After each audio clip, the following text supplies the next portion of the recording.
ആദ്യമായിട്ട് ഞാൻ പരിശുദ്ധ അമ്മയ്ക്കും തിരുവോസ്തി രൂപനായ ത്രിയേക ദൈവത്തിനും എന്നെ ഇവിടെ ഒരിക്കൽ കൂടി ഈ അൾത്താരയിൽ നിർത്തുവാൻ അനുവദിച്ച ഈശോയ്ക്കും ഞാൻ കോടാനം കോടി സ്തുതികൾ അർപ്പിച്ചുകൊണ്ട് എൻ്റെ ഈ എളിയ സാക്ഷ്യം ഞാൻ തുടരട്ടെ. എൻ്റെ പേര് സന്തോഷ്. ഞാൻ തിരുവനന്തപുരം ജില്ലയിൽ നിന്ന് വരുന്നു. എൻ്റെ ഇത് 3ാമത്തെ സാക്ഷ്യമാണ്. ഞാൻ ഉടമ്പടി എടുത്തത് 2024 13-ാം തീയതി 1-ാം മാസമാണ്. ഇപ്പോൾ എനിക്ക് ഈ 3ാമത്തെ സാക്ഷ്യത്തിൽ കിട്ടിയ പരിശുദ്ധ അമ്മയിലൂടെ കിട്ടിയ രോഗസൗഖ്യം, എൻ്റെ ഈ വലത് കൈ 1 വർഷം നല്ല വേദനയും 6 മാസം കഴിഞ്ഞപ്പോൾ കൈ പൊക്കുവാനോ വെയിറ്റുള്ള ഒരു സാധനം എടുക്കുവാനോ പറ്റില്ലായിരുന്നു. ഞാൻ ഒത്തിരി മരുന്ന് കഴിച്ച് ഡോക്ടർമാരെ കണ്ട് അതിലൊന്നും സൗഖ്യം കിട്ടിയില്ല. ഞാനങ്ങനെ ഈ കഴിഞ്ഞ ജപമാല റാലിക്ക് പങ്കെടുക്കുവാനായിട്ട് ഞാനും എൻ്റെ ജീവിത പങ്കാളിയുമായി ഞങ്ങളിവിടെ വന്നു. അപ്പോഴേ വണ്ടിയിൽ സീറ്റിൻ്റെ സൈഡിൽ പിടിക്കുവാൻ പോലും എൻ്റെ ഈ വലത് കൈക്ക് പറ്റില്ലായിരുന്നു. കൈക്ക് ഭയങ്കര കഴപ്പും ഉളച്ചിലുമായിരുന്നു. ഞാൻ ഇടത് കൈ കൊണ്ടാണ് ജപമാല ചൊല്ലി പ്രാർത്ഥിച്ചത്. കാരണം ജപമാല ഉയർത്തിപ്പിടിക്കുവാൻ പോലും എൻ്റെ ഈ വലത് കൈക്ക് പറ്റില്ലായിരുന്നു. അത്രമാത്രം ഉളച്ചിലായിരുന്നു എൻ്റെ കൈ. ഞാൻ ഇവിടെ നിന്നും ജപമാല റാലി കഴിഞ്ഞ് വീട്ടിലെത്തുമ്പോഴും നല്ല വേദനയായിരുന്നു. അത് കഴിഞ്ഞ അന്ന് ഞാൻ കൃപാസന ഉടമ്പടി തൈലം ഇട്ടുകൊണ്ട് ഞാൻ കിടന്നു. രാവിലെ ആയപ്പോൾ പൂർണ്ണമായും പരിശുദ്ധ അമ്മ എനിക്ക് സൗഖ്യം നൽകി എന്നെ അനുഗ്രഹിച്ചു. ആ വേദന ഇതുവരെയും എനിക്ക് അനുഭവപ്പെട്ടിട്ടില്ല. എൻ്റെ 2ാമത്തെ സാക്ഷ്യം, എൻ്റെ ജീവിത പങ്കാളിയുടെ കാലിൽ എന്തോ ഒരു ചെറിയ മുറിവുണ്ടായി. ഷുഗർ രോഗിയാണ്. ആ മുറിവ് വലിയ വ്രണമായി മാറി. ഹോസ്പിറ്റലിൽ കാണിച്ചപ്പോൾ ഓരോ ദിവസം കഴിയും തോറും ആ മുറിവ് വലുതായിക്കൊണ്ടേയിരുന്നു. ഉടമ്പടി തൈലവും ഉപ്പും ഉപയോഗിച്ചതിൻ്റെ പേരിൽ പൂർണ്ണമായും സൗഖ്യം പരിശുദ്ധ അമ്മ നൽകി ജീവിത പങ്കാളിയെ അനുഗ്രഹിച്ചു. 3ാമതായിട്ട് എനിക്ക് നൽകിയ അനുഗ്രഹം, എൻ്റെ ഈ നിൽക്കുന്ന മകന് എന്ത് മാംസം കഴിച്ചാലും ചൊറിച്ചിലുണ്ടാകും പുറം മുഴുവനും. ഹോസ്പിറ്റലിൽ കാണിച്ച് ഇംഗ്ലീഷ് മരുന്നുകളൊക്കെ കഴിച്ചിട്ടും കുറവില്ലായിരുന്നു. ടെസ്റ്റ് ചെയ്തിട്ട് ആ ടെസ്റ്റുകളിൽ ഒരു കുഴപ്പവുമില്ല. ഞാൻ ഉടമ്പടി തൈലമിട്ട് വിശ്വാസ പ്രമാണം ചൊല്ലി പ്രാർത്ഥിക്കും. ആ നിമിഷം തന്നെ മാറും. വീണ്ടും ഒരാഴ്ച കഴിയുമ്പോൾ വീണ്ടും വരും. അങ്ങനെ ഒരു 2-3 ആഴ്ച അങ്ങനെ തുടരെ ഉണ്ടാവുമായിരുന്നു. പിന്നീട് പൂർണ്ണമായും പരിശുദ്ധ അമ്മ ഉടമ്പടി തൈലത്തിലൂടെയും ഉപ്പിലൂടെയും തേനിലൂടെയും പൂർണ്ണ സൗഖ്യം നൽകി മകനെ അനുഗ്രഹിച്ചു. ഇതാണ് എൻ്റെ ഈ 3ാമത്തെ സാക്ഷ്യം. 4ാമതായി എൻ്റെ നടുവിന് വേദനയുണ്ടായിരുന്നു. നടുവേദനയും ഉടമ്പടി വസ്തുക്കൾ ഉപയോഗിച്ചതിൻ്റെ പേരിൽ പൂർണ്ണ സൗഖ്യം നൽകി ദൈവം എന്നെ അനുഗ്രഹിച്ചു. ഞാൻ പ്രേക്ഷിത പ്രവർത്തനം, ഞാൻ പാവപ്പെട്ട ആളുകളെ എന്നെക്കൊണ്ടാവുന്ന സഹായങ്ങൾ ചെയ്യാറുണ്ട്. ഞാൻ ഒരു ഓട്ടോ ഡ്രൈവറാണ്. പൈസ ഇല്ലാതെ നടന്നു പോകുന്ന ആൾക്കാരെ ഞാൻ അവരെ വണ്ടിയിൽ കയറ്റി അവർ പോകേണ്ട സ്ഥലങ്ങളിൽ കൊണ്ടുവിടാറുണ്ട്. പലപ്പോഴും അവർ എന്നോട് പറഞ്ഞിട്ടുണ്ട്, വാഹനം വരുമ്പോൾ രാവിലെ ആയതുകൊണ്ട് അവർ കൈ കാണിക്കാത്തത് അവരുടെ കൈകളിൽ പൈസ ഇല്ലാത്തത് കൊണ്ടാണ്. പലരും അവരെ ഇറക്കി വിട്ടിട്ടുണ്ട്, കൈനീട്ടം കൊടുക്കാതെ വണ്ടിയിൽ കയറുന്നത് കൊണ്ട് ഇറക്കി വിട്ടിട്ടുണ്ടെന്ന് പറഞ്ഞിട്ടുണ്ട്. അപ്പോൾ ഞാൻ പറഞ്ഞിട്ടുണ്ട്, എൻ്റെ വാഹനം എവിടെ കണ്ടാലും ആര് കണ്ടാലും കൈ കാണിച്ചാൽ ഒരു പൈസയും ഇല്ലാതെ കൈ കാണിച്ച് കയറണമെന്ന് ഞാൻ എൻ്റെ വണ്ടിയിൽ കയറുന്നവരോട് ഞാൻ പറഞ്ഞിട്ടുണ്ട്. അവരെ പലപ്പോഴും ഞാൻ അങ്ങനെ കൊണ്ടുവിട്ടിട്ടുമുണ്ട്. പിന്നെ ഞാൻ ഈ 3 മാസത്തിനകത്ത് ഏകദേശം 60-65 കെട്ട് പത്രം ഞാൻ വിതരണം ചെയ്തിട്ടുണ്ട്. ഇംഗ്ലീഷ്, തമിഴ്, മലയാളം. എനിക്ക് പത്രം വിതരണത്തിൽ എന്തോ പറയാനാ, ഒരു വലിയ അഭിഷേകമാണ് പരിശുദ്ധ അമ്മ എനിക്ക് നൽകിയത്. ഞാൻ 3 ഉടമ്പടി പുതുക്കുന്നത് വരെയും എനിക്ക് പത്രം കൊടുക്കുവാൻ ഭയങ്കര ബുദ്ധിമുട്ടായിരുന്നു. 4ാമത്തെ ഉടമ്പടിയിൽ ഞാൻ പൗലോസ് ശ്ലീഹായുടെ തിരുവചനം എല്ലാ ദിവസവും ഞാൻ പ്രാർത്ഥിക്കും. എൻ്റെ ജീവിതം ക്രിസ്തുവും മരണം നേട്ടവുമാണെന്ന ആ പരിശുദ്ധമായ തിരുവചനം എന്നിൽ നിറവേറണമേ എന്ന് ഞാൻ പ്രാർത്ഥിക്കും. അന്ന് മുതൽ ഇന്ന് വരെയും എൻ്റെ വാഹനത്തിൽ കയറുന്ന എല്ലാവർക്കും പത്രം കൊടുക്കുവാനാണ് എനിക്ക് ആഗ്രഹം. പക്ഷേ എനിക്ക് പത്രം കിട്ടാറില്ല. ഞാൻ ഈ 3 മാസത്തിനകത്ത് ഇവിടെ നിന്നും 22 കെട്ട് പത്രം ഞാൻ വാങ്ങിക്കൊണ്ടുപോയി. പിന്നെ ബാക്കി ഞാൻ പോകുന്ന പള്ളികളിലും കുരിശടികളിലും, ഞാൻ ഏത് പള്ളിയിൽ പോയാലും കുരിശടിയിൽ പോയാലും ആദ്യം നോക്കുന്ന പത്രമാണ്. കാരണം ഈ പത്രമെടുത്ത് എൻ്റെ വാഹനത്തിൽ കയറുന്നവർക്ക് കൊടുക്കുവാൻ വേണ്ടി ആണ്. പക്ഷേ ഞാൻ അത് പത്രം കൊടുക്കുന്നതിലും ഒരു ലഹരിയായി മാറിയിരിക്കുകയാണ് ഇപ്പം.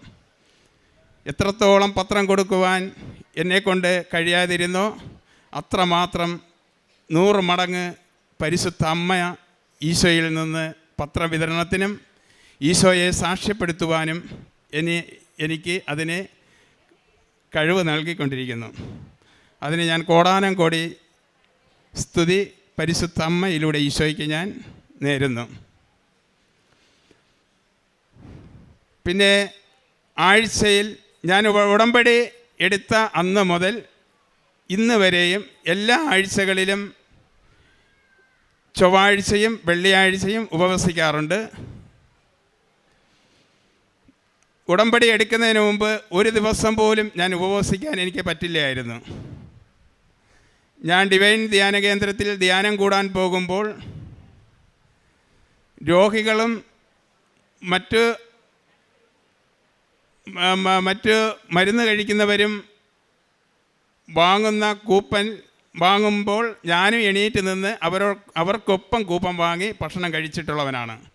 ഞാൻ ഈ ഉടമ്പടി എടുത്തതിന് ശേഷം എല്ലാ ആഴ്ചകളിലും എനിക്ക് ഉപവസിക്കുവാൻ കഴിയുന്നുണ്ട്. പരിശുദ്ധ അമ്മ ഈശോയിൽ നിന്ന് വാങ്ങി നൽകിയ ഈ വലിയ കൃപയ്ക്ക് ഞാൻ കോടാനം കോടി സ്തുതി ഈശോയ്ക്ക് നേരുന്നു.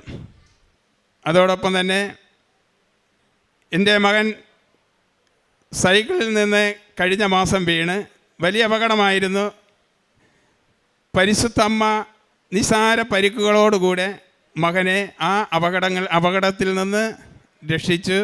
ഞങ്ങളെല്ലാ ദിവസവും സ്കൂളിൽ പോകുന്നതിന് മുമ്പ് ഉടമ്പടി തൈലം നെറ്റിയിൽ കുരിശ് വരച്ച് വിശ്വാസ പ്രമാണം ചൊല്ലിയാണ് അവരെ സ്കൂളിൽ പറഞ്ഞു വിടുന്നത്.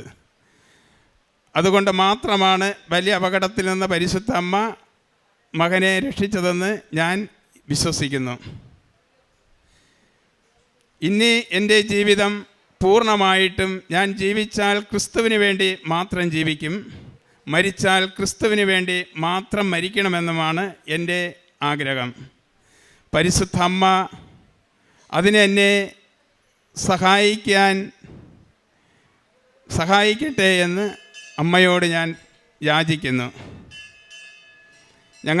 എനിക്ക് എൻ്റെ കുടുംബത്തിനും നൽകിയ ഈ വലിയ അനുഗ്രഹങ്ങൾക്ക് പരിശുദ്ധമ്മയ്ക്കും തിരുക്കുമാരനും ഞാൻ കോടാനം കോടി നന്ദി അർപ്പിച്ചുകൊണ്ട് എൻ്റെ ഈ എളിയ സാക്ഷ്യം ഞാൻ ഇവിടെ അവസാനിപ്പിക്കുന്നു. ഗലാത്യ 4:19 എൻ്റെ കുഞ്ഞുമക്കളെ, ക്രിസ്തു നിങ്ങളിൽ രൂപപ്പെടുന്നതുവരെ വീണ്ടും ഞാൻ നിങ്ങൾക്ക് വേണ്ടി ഈറ്റുനോവ് അനുഭവിക്കുന്നു. സന്തോഷ് എന്ന ഈ സഹോദരൻ്റെ മരിയൻ ഉടമ്പടി ജീവിതാനുഭവ സാക്ഷ്യമാണ് നാം കേട്ടുകൊണ്ടിരുന്നത്. ഭൗതികമായി ജീവിതത്തിൽ ലഭിച്ച നന്മകളെക്കാളുപരി, സൗഖ്യങ്ങളെക്കാളുപരി ക്രിസ്തുവിനെ ജീവിതത്തോട് ഹൃദയത്തോട് ചേർത്ത് പിടിച്ച് ജീവിക്കുവാൻ ഈ നാളുകളിൽ അമ്മ മാതാവും ഈശോയും മകന് നൽകിയ പ്രചോദനങ്ങളെയും ആത്മീയ ബോധ്യങ്ങളെയുമാണ് ശക്തമായി നമ്മളോട് സഹോദരൻ പങ്കുവച്ചത്. അത് ഉടമ്പടി ജീവിതത്തിൻ്റെ ആത്മാവ് മനസ്സിലാക്കി ഉടമ്പടിയിലൂടെ എന്താണോ ലോകത്തിൽ നമ്മൾ കൈമാറേണ്ടത്, ആ കൈമാറേണ്ട കാരുണ്യത്തിൻ്റെ ഹൃദയവും പ്രേക്ഷിത പ്രവർത്തനത്തിൻ്റെ തീഷ്ണതയും ക്രിസ്തുവിനെ സ്വന്തമാക്കിയുള്ള ജീവിതത്തിൻ്റെ തൃപ്തിയുമാണ് സഹോദരൻ്റെ വാക്കുകളിലൂടെ നമ്മൾ മനസ്സിലാക്കിയത്. സഹോദരനെ സ്നേഹിക്കുകയും അവൻ്റെ ഇല്ലായ്മകളിലും കണ്ണീരൊപ്പുന്ന പ്രവൃത്തികളിലും നിരന്തരം നാം വ്യാപരിക്കുകയും ചെയ്യുമ്പോഴാണ് യേശു 5 അപ്പം വർദ്ധിപ്പിച്ചത്, യേശു കുരുടന് കാഴ്ച കൊടുത്തത്, യേശു മുടന്തനെ സൗഖ്യപ്പെടുത്തിയത് ഇന്ന് നമ്മുടെ ജീവിതത്തിൽ നമ്മളിലൂടെ മറ്റുള്ളവർക്ക് ആത്മധൈര്യവും പ്രത്യാശയും പകരുന്ന ജീവിതമായി മാറിക്കൊണ്ടിരിക്കുക. യേശു എങ്ങനെയാണോ സ്വർഗരാജ്യം സമീപിച്ചിരിക്കുന്നു, അനുതപിച്ച് സുവിശേഷത്തിൽ വിശ്വസിക്കുമെന്ന തൻ്റെ സുവിശേഷ പ്രഘോഷണം ആരംഭിക്കുകയും ദൈവപിതാവിൻ്റെ ഭവനത്തിലേക്ക് നിരന്തരം ആത്മാക്കളെ ചേർക്കുന്നതിന് വേണ്ടി തൻ്റെ സംസാരത്തിലൂടെയും പെരുമാറ്റത്തിലൂടെയും മറ്റുള്ളവർക്ക് സാക്ഷ്യം വഹിച്ചത്, അതേ മാതൃക തന്നെയാണ് സഹോദരൻ പറയുക. ഞാനിവിടുന്ന് എനിക്ക് ഏൽപ്പിച്ചു തരുന്ന കൃപാസനം പത്രവും അതോടൊപ്പം എവിടെയെങ്കിലുമൊക്കെ അലക്ഷ്യമായി വിശ്വാസക്കുറവിൽ ആരെങ്കിലും ഉപേക്ഷിച്ചിരിക്കുന്ന കൃപാസനം പത്രങ്ങളും അത് ശേഖരിച്ച് വിശ്വാസത്തോടെ ക്രിസ്തുവിനെ പ്രഘോഷിക്കുവാനുള്ള മാർഗമായി അത് കൈമാറുവാൻ ഞാൻ നിരന്തരം തീഷ്ണതയുള്ള വ്യക്തിയാണ്, സന്തോഷമുള്ള വ്യക്തിയാണെന്ന്. വീണ്ടും സഹോദരൻ്റെ ഒടുവിൽ പറഞ്ഞു നിർത്തുന്നുണ്ട്, എനിക്ക് ക്രിസ്തു എൻ്റെ ജീവനും എനിക്ക് മരണം നേട്ടവുമാണ്. ക്രിസ്തുവിന് വേണ്ടി ജീവിക്കുക എന്ന ഹൃദയത്തിൽ ഉറച്ച ഒരു ബോധ്യവും തീരുമാനവും ഒരു വ്യക്തിയിൽ രൂപപ്പെടുക എന്നതിൻ്റെ അർത്ഥം കരുണയുള്ളവനാവുക, സ്നേഹമുള്ളവനാവുക, വിശ്വസ്തതയുള്ളവനാവുക, വിശുദ്ധിയോടുകൂടി ജീവിത വിഷയങ്ങളിൽ വ്യാപരിക്കുന്നവരാവുക, ദൈവനാമത്തെ മഹത്വപ്പെടുത്തി ദൈവത്തിന് നിരക്കാത്തതൊന്നും തൻ്റെ ജീവിതത്തിൽ ഇനി ഉണ്ടാവില്ലെന്ന് ലോകത്തോട് പറഞ്ഞ് ജീവിക്കുന്നവരാവുക. അതിൻ്റെ നല്ല മാതൃകയെക്കുറിച്ച്, സാക്ഷ്യത്തെക്കുറിച്ച്, അത് ജീവിക്കുന്നതിനുള്ള സന്തോഷത്തെക്കുറിച്ചാണ് ഈ സഹോദരൻ വാക്കുകളിലൂടെ നമ്മോട് പങ്കുവച്ചത്. പ്രിയമുള്ളവരെ, ക്രിസ്തുവിനെ നേടുക എന്നുള്ളതാണ് നമ്മുടെ എല്ലാവരുടെയും ജീവിതത്തിൻ്റെ ആത്യന്തിക ലക്ഷ്യം. ബാക്കി ഭൗതികമായ നന്മകൾ അതൊന്ന് കിട്ടിക്കഴിഞ്ഞാൽ അടുത്തത് നമ്മൾ പ്രാർത്ഥിച്ചു തുടങ്ങും. എന്നാൽ ക്രിസ്തുവിനെ സ്വന്തമാക്കുന്നവന് ക്രിസ്തു ലഹരിയും ആവേശവുമായി തീരുമ്പോൾ ക്രിസ്തുവിന് വേണ്ടി എന്തൊക്കെ ചെയ്യാമോ അത് ചെയ്യുവാൻ വേണ്ടി നമ്മൾ തന്നെ ഒരു മിഷണറിയായി, ഒരു പ്രേക്ഷിതനായി ലോകത്തിലേക്ക് ഇറങ്ങുമ്പോൾ നമുക്ക് അനേകർക്ക് അനുഗ്രഹമാകുന്നൊരു ജീവിതം നമ്മുടെ എളിയ ജീവിതത്തിലൂടെ ദൈവം ഉയർത്തുന്നത് കാണാനാവും.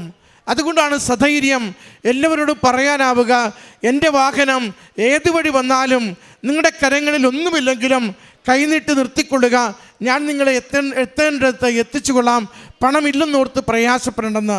അതൊരു ക്രിസ്തു മനസ്സ് രൂപപ്പെടുന്നതിൻ്റെ അടയാളമാണ്. നമുക്ക് ഉടമ്പടി എടുക്കുമ്പോൾ എപ്പോഴും നമ്മുടെ ജീവിതത്തോട് ചേർത്ത് വയ്ക്കേണ്ട ഒരു വിഷയമാണിത്. ഈശോയെ, നീ എന്നിൽ വളരണമേ, ഞാൻ കുറയുകയും നീ വളരുകയും വേണം. ക്രിസ്തു വളരുകയും നമ്മുടെ സ്വാർത്ഥതകൾ, നമ്മുടെ അഹന്തകൾ, നമ്മുടെ താൽപര്യങ്ങൾ, നമ്മുടെ ആസക്തികൾ, നമ്മുടെ ജീവിതത്തിൽ വെട്ടിപ്പിടിക്കുവാനുള്ള നിരന്തരമായ ആഗ്രഹങ്ങൾ അത് കുറച്ചുകൊണ്ട് ക്രിസ്തു വളരുവാൻ വേണ്ടി, അവൻ്റെ കരുണ വളരുവാൻ വേണ്ടി, സ്നേഹം വളരുവാൻ വേണ്ടി, സമർപ്പണം വളരുവാൻ വേണ്ടി നാം ആഗ്രഹിച്ച് ജീവിച്ച് പ്രാർത്ഥിക്കുമ്പോൾ നമ്മുടെ ജീവിതത്തിന് കാതലായ വ്യത്യാസമുണ്ടാവും. പഴയൊരു വ്യക്തിയായി നമുക്ക് ഉടമ്പടിയിൽ പിന്നീട് തുടരുവാനാവില്ല.